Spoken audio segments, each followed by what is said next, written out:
Today, I want to extend my best wishes to all who are celebrating Norooz in the United States and around the world.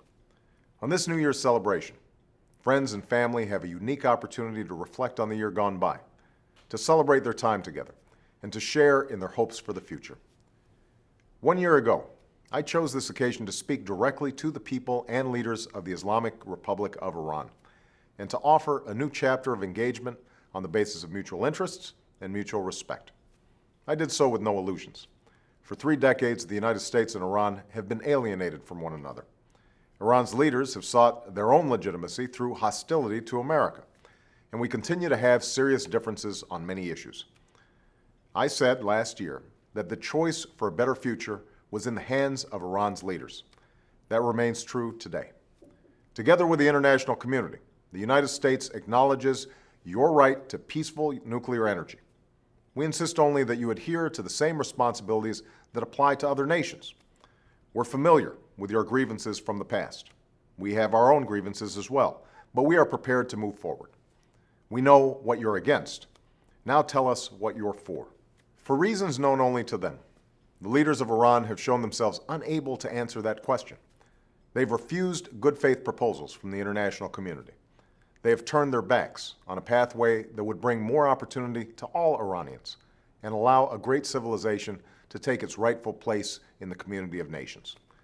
Faced with an extended hand, Iran's leaders have shown only a clenched fist.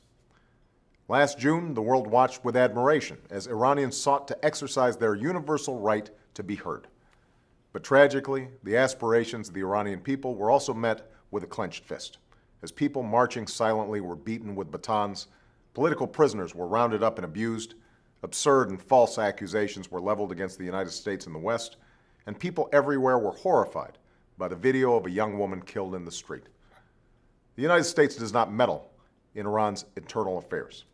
Our commitment, our responsibility, is to stand up for those rights that should be universal to all human beings.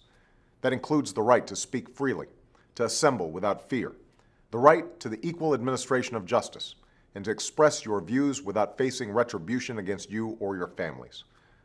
I want the Iranian people to know what my country stands for. The United States believes in the dignity of every human being and an international order that bends the arc of history in the direction of justice. A future where Iranians can exercise their rights, participate fully in the global economy, and enrich the world through educational and cultural exchanges beyond Iran's borders. That is the future that we seek. That is what America is for. That is why, even as we continue to have differences with the Iranian government, we will sustain our commitment to a more hopeful future for the Iranian people.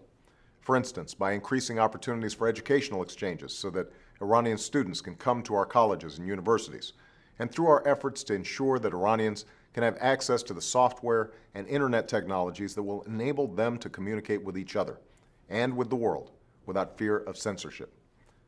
Finally, let me be clear.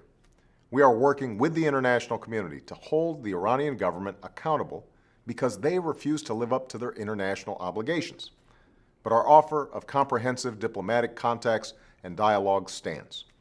Indeed, over the course of the last year, it is the Iranian government that has chosen to isolate itself and to choose a self-defeating focus on the past over a commitment to build a better future. Last year, I quoted the words of the poet Sadi, who said, "The children of Adam are limbs to each other, having been created of one essence." I still believe that. I believe it with every fiber of my being.